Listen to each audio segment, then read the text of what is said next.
Good afternoon. Welcome, everybody. My name is Cindy Picht. I'm the co-founder and CEO of Light the Way Counseling Center, and I'm a licensed professional counselor. Today, we're going to talk about the emotional and spiritual needs of people getting older, the aged, the elderly, whichever term you'd like to use. And so thank you for joining us today. And I just want to do a couple things. Light the Way Counseling Center has been around for 20 years. We are celebrating our 20 years this year. And so 20 years of helping people heal from their wounds, improve their relationships, and live up to their potential to pursue their God-given purpose. So we've been very blessed to be able to join people in their journey. And also a shout out to Erica Rialpe for making our YouTube Live possible these months. And we keep learning each time we do this. And if you have anything you want to share, the chat should be available to you. And so you can make comments or ask questions in the chat. So this is a topic that I've had a lot of experience with. I've helped my relatives, 5 of them, over the years as they got older and needed more help. And so it's something we also will all experience. Either we are helping our parents who are getting older and we have to take care of them more, or we ourselves may need people to help take care of us. But either way, the topic of our emotional and spiritual needs affects all of us. And we are each unique, and how we respond to our aging is unique, and the whole process is unique. But there are some common emotions to keep in mind that we all experience as humans. The one takeaway, if nothing else, the one takeaway is that everyone needs to be valued, feel significant, and have safety and autonomy. Everybody, no matter what their condition or stage in life, has value and worth and needs to be treated as such. And to feel that they're important, that they're part of it. And safety and autonomy. Safety is a big thing as we get older, or the fear of not being safe. And autonomy, as we are adults, we make our own decisions, we decide on certain things, but as we get older and we need more help, we lose that control of ourselves. The need for safety certainly increases as we get older, and our ability to be in control of ourselves decreases. So this can increase our fears. If one has fallen and has broken a hip or a leg, that can increase fears of being afraid to walk. And so even though they may be able to walk, they're hesitant, and that decreases their mobility and increases their being sedentary, and increases their fear. We also fear moving around on our own. Our limited ability to do things can also increase fears. If we're hard of hearing, poor eyesight, losing control of other functions, or just limited mobility with our legs and arms, our balance, we lose a sense of balance as we get older. That can increase our fears. And that can just lead to frustration. We don't want to get older. We want to be able to do all the things that we used to do. We want to be able to make those decisions that we used to make. And so we can have frustration, we can have anger, and that can all lead to more anxiety or even depression. We have fears of getting older itself. Everybody's old, but me, in my age group. Fear of death itself, the loss of functions, as I mentioned, decreased privacy. Obviously, when we need help from others, our privacy decreases, and that can create some fear. Loss of independence and control of ourselves and our decisions. A lot of times people will make decisions for the older people without including them, and that's not helping, that's not validating them, that's not helping them have as much autonomy as they can have. So if there needs to be discussion about help, about change of living circumstances, maybe they're living at home and they need to go to assisted living, include them in as much as possible in that decision making. It took I took care of my aunt and uncle, and it took 6 months before they said yes to having people come in and help a little extra. So if we're helping others, we definitely need to be patient with them. So what things would you add to this list? Of the different fears of getting older, death, loss of functions, decreased privacy, loss of independence and control of ourselves and decisions, and increased dependency on others, increasing our fears. Would you add anything else to that? A lot of times elderly people are living alone, either just with their other elderly spouse or by themselves completely. This can increase isolation. And we have a chat, a fear of forgetting my loved ones or memories. That is a big one. Yeah. One of the loss of functions that I just heard this morning on the radio, with loss of memory and being afraid and fearful of forgetting our loved ones, and memories of previous loved ones or when they were children and all. So yes, that's good point there.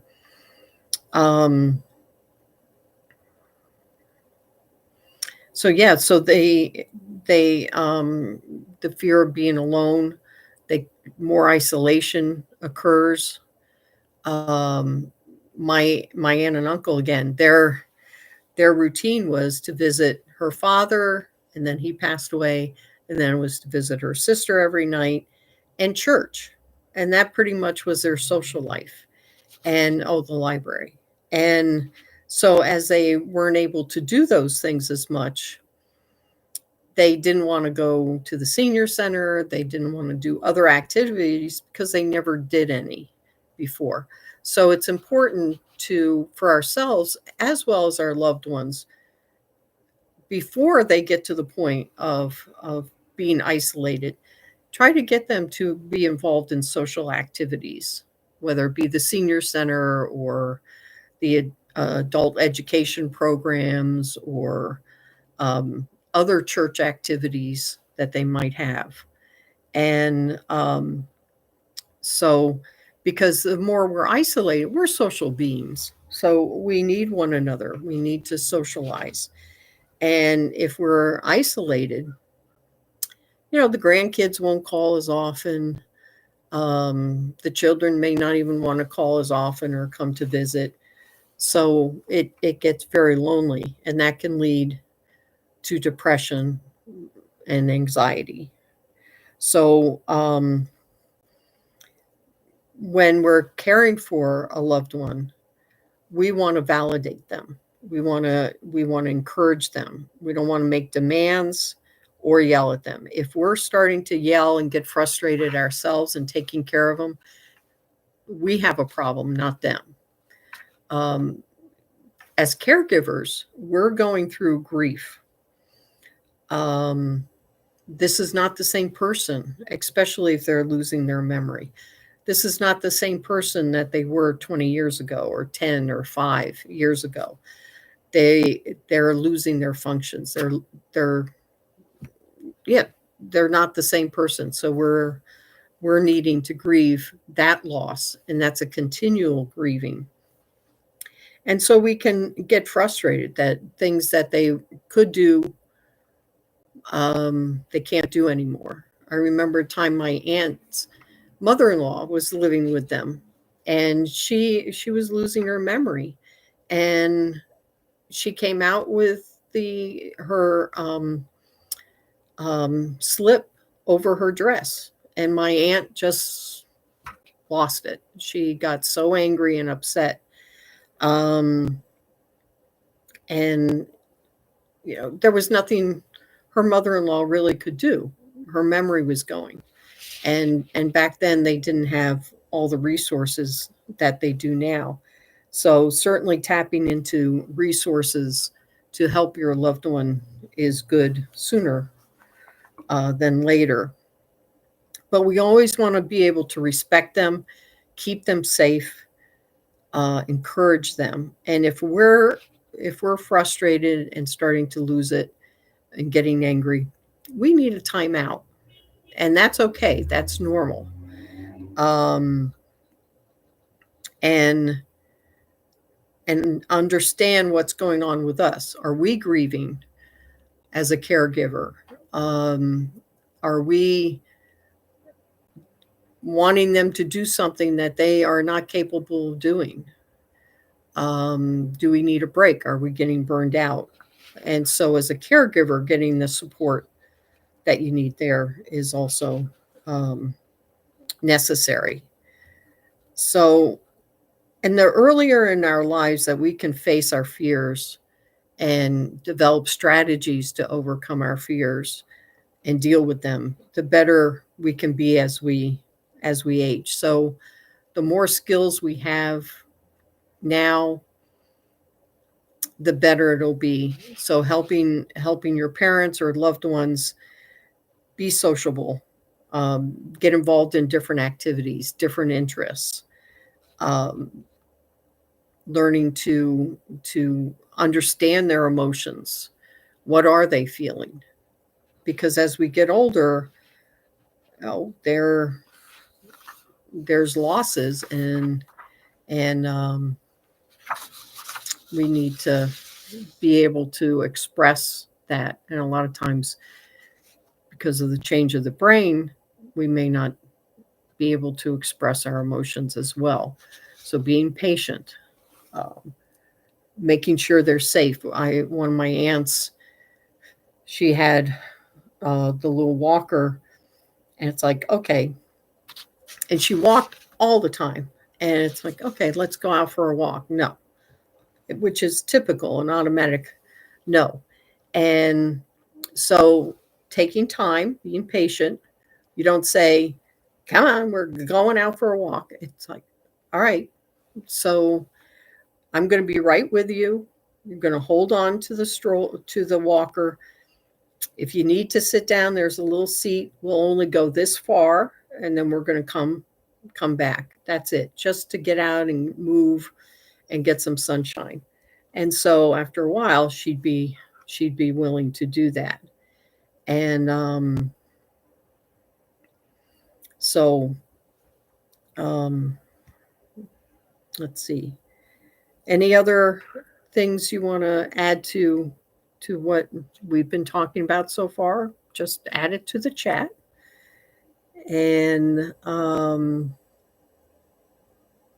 certainly as a caregiver, because it is a big job. It's pretty much all consuming to have other interests. A cousin of mine, her husband had massive stroke years ago and was wheelchair bound, and she she knew how much he could do on his own and that she could leave him periodically. Um, and so she had other activities. She joined a support group for caregivers. She goes out line dancing, and very involved in her church and things like that. So that helped bring some balance, and that's hard to have some balance in your life when you're a caregiver. So that self-care is important too. And let's see. So um, that sense of autonomy where they can make their own decisions as much as possible, that's really important too, because what I've seen is the elderly person is sitting there and people are talking about them like they don't exist. And I that's probably a very common thing, and that's just wrong. Again, no matter what condition a person is in or at, they have value and worth and need to be treated with respect, and involve them in the conversation. And they may not be able to make the right decision. Be patient, work with them, and help them through that. So that's a big thing. That that autonomy, being able to have some kind of control. So safety, the autonomy, control of their lives are very important, and the fear and the safety. Um, yes, someone in the chat, great tips. So true, self-care is important. Yeah, for both of them. And allowing them to share their story. As we get older, we reflect on the past. We're fearful of the future. We're not really always present, and the more we can be present, that can really be helpful. And so, help the person with any regrets or forgiveness they need to do. Um, a lot of times, spiritually, they're not sure if they have a faith in God. They're okay. I'm not that fearful of death because I know where I'm going. If they don't have a faith in God, that can be scary for them. What's afterwards? What do I do? What happens to this body? What happens to my spirit? And those are tough conversations, but certainly they need to let them talk. Memories of the past, they're kind of processing their life, evaluating their life. And sometimes if the memory is starting to lose, they have interesting stories. My one aunt grew up in Jamestown, New York, which is the home of Lucille Ball, for those who remember Lucille Ball. And the stories became that Lucille Ball used to come over and hang out at their house, which I don't think she ever did, but it made for an interesting story. So they also, as people get older, may feel like, well, what's my purpose? Yeah, I worked, or I did raise my kids, or I did this, or I did that. I volunteered at the library. What's my purpose now? I can't do anything. So again, that can lead to frustration, depression, anxiety. And to the very end, we all have a purpose. So they can maybe write, pray for others. Doing things with their hands is certainly good. So if they used to knit or crochet, try to keep doing that. Be patient, and help them try to be patient with themselves, which frustration is a big thing as we struggle with trying to do things that we used to be able to do and can't. Um, Sharing their wisdom of pearls, that it is so rich. And if we can just sit with them and hear the stories that they learned, what they learned from life, what struggles they went through. One of my aunts lived to 102. So she lived through World War One, two, um, depression, all these changes. And it was interesting to try to explain a telephone, which is now a cell phone, um, to her. And, um, laughter, share stories, laughter, humor helps heal the soul too, and helps people feel better. Um, as a little side too, back to their purpose. If there's kids that they can watch with other people, so nobody falls or drops, is really helpful. But and back to humor. I when I think of that, I think of a story of my grandfather. I cooked him dinner one time, and he didn't eat everything off his plate. And if you're around my age, we had to eat everything off our plate, or else we didn't get dessert. And so he's like, "Well, I want dessert." It's like, "Well, you can't have dessert. You didn't eat everything off your plate." And he says, "Well, I'm full." Well, okay, then you can't have dessert. Well, I have two stomachs, one for regular food and one for desserts. So it's like, you're 86 years old. You can eat whatever you want. You live this long having desserts. So go for it. And so a sense of humor certainly helps to have that positive outlook and keeps them going. And so a lot of times too, with the spiritual needs, with the fear, anger, frustration, anxiety, um, these irrational thoughts, and true fears can have somebody question their spirituality, their faith, and as well as like broken bones from falling or something like that. Um, so they can't even practice their faith. They can't go to church. People don't come to see them. So in the isolation and loneliness, they start to question their faith and their relationship with God. And that, um, really hear past what they're saying on the surface and what's going on underneath. If there's anger, frustration, there's other things going on. Um, really try to listen and hear and reassure them, um, or have people come over from their home church to pray with them, to read to them, to just understand that uh, the anxiety, the fear, the loss of control, the depression doesn't signify a loss of their faith. It's just a time in their life, and to encourage them, and grieve the changes because they need to grieve too. So,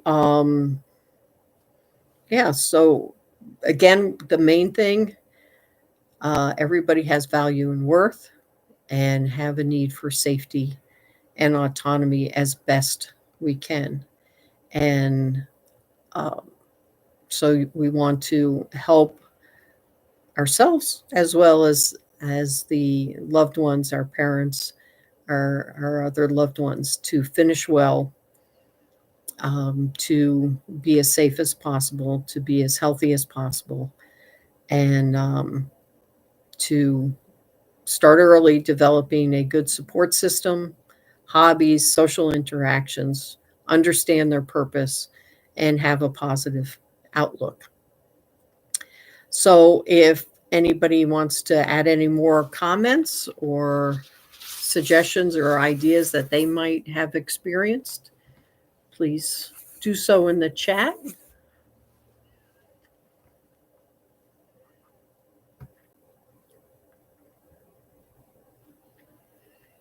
But I thank you so much for joining us today. This is available on our YouTube, Like the Way Counseling site, and we have other videos there that we've done over the past several months. Please look at them, subscribe to our channel, and